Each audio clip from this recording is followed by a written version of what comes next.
अचरा से रहिया बाहर बैसावनवा में शिव के बोलऊबे।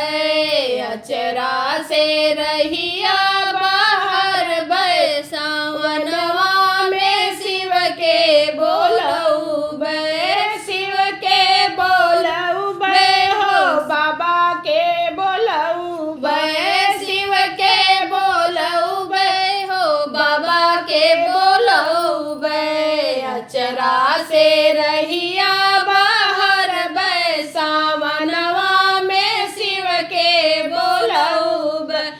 गैया के गोबरा से अंगना लिपैबे। गैया के गोबरा से अंगना लिपैबे। चंदन काठ के चौकी धरैबे। चंदन काठ के चौकी धरैबे।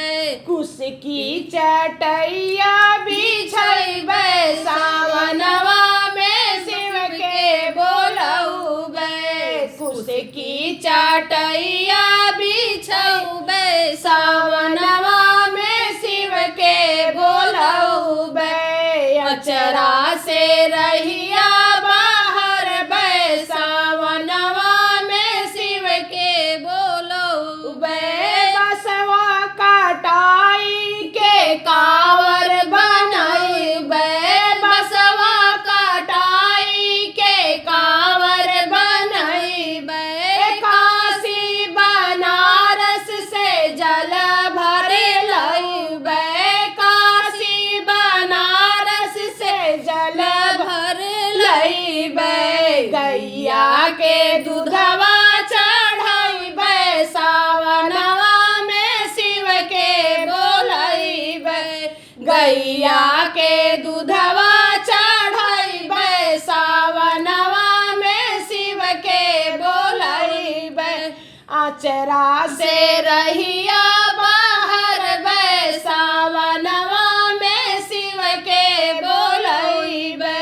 कनैल के फूलवा मादारे कमाला। कनैल के फूलवा मादारे कमाला। बेलवा के पतिया चढ़ैबे।